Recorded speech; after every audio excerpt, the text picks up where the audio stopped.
All right, so let's get right into it. You did it. You worked, you saved, you sacrificed, and you finally crossed that huge milestone, $100,000 in the bank. The big question is, now what? Because what you decide to do next, well, that changes absolutely everything. So, I want you to meet Marcus. He's 31, and for 6 long years, he did everything by the book. You know the drill.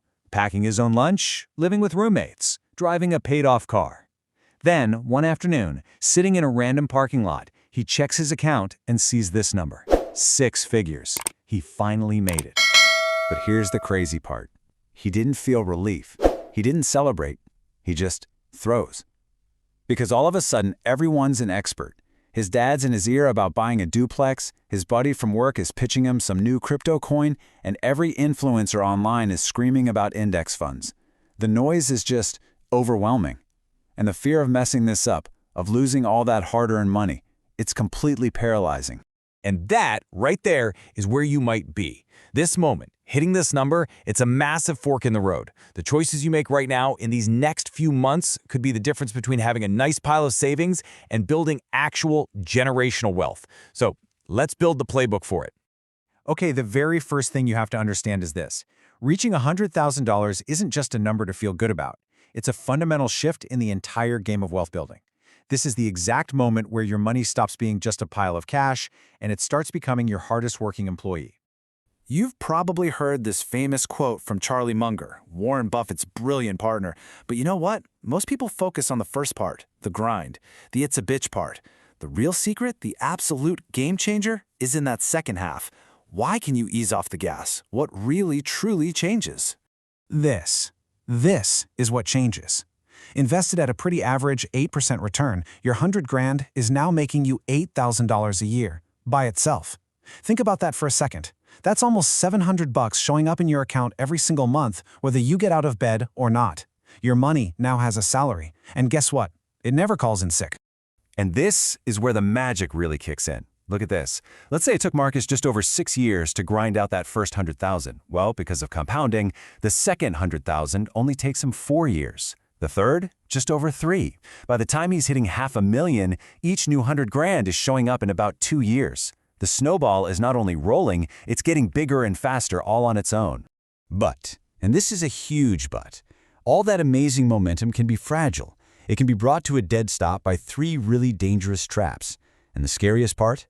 They all disguise themselves as safe, responsible decisions. The first trap is just pure fear. I mean, you worked so incredibly hard for this money, the thought of losing even $1 is terrifying. So what do? You stick it in a safe savings account. But just look at the math here. Your money's earning maybe 0.5%, while inflation is silently stealing 3% of its value every year. It's not safe. It's a slow bleed. You're guaranteed to lose purchasing power over time. Now, the second trap, this one feels a lot like ambition. You start thinking, hey, I've got real money now. I can be smart. I can beat the market. But the data on this is just brutal. For years, Dalbar has shown that while the market might return, say, 25%, the average person trying to be clever walks away with just 16.5. Why? Because we get emotional. We chase hot stocks. We panic and sell at the bottom. We get in our own way. And hey, before you think, well, I'm not the average investor, just consider this. Over a 15-year period, more than 90% of professional money managers, people with PhDs and entire research teams, failed to beat a simple, boring S&P 500 index fund. So if the pros can't do it reliably, the answer isn't to try harder, the answer is to stop playing that game altogether. This third trap, man, it's the quietest killer of them all. It's complacency. It's the feeling that you've finally arrived. You hit the big goals, so you ease up. You get the nicer apartment, you go out to dinner more, you stop tracking your budget so obsessively. It's called the arrival fallacy. The very discipline that got you to this point starts to dissolve, and your incredible momentum just grinds to a halt. Okay, enough of what can go wrong. Let's talk about how to make it go right. Let's build the system, the machine, that works for you, so you don't have to think about it. This is a 4-step blueprint. And listen, the order you do this in is absolutely critical. Step 1, you build your foundation. That's 3 to 6 months of expenses, safe and sound in a high-yield savings account, not a regular one. Step 2, you take the free money. That means you capture every single dollar of your employer's 401k match. It's a 100% return on your money. You can't beat it.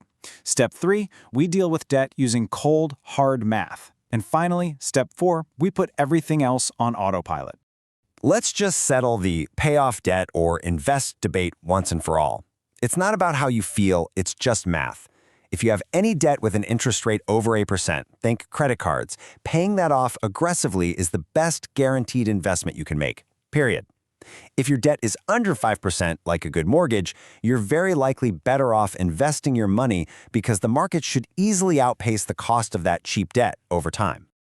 All right, now for the engine room. Where does the investment money go? You want to max out these 3 accounts in order.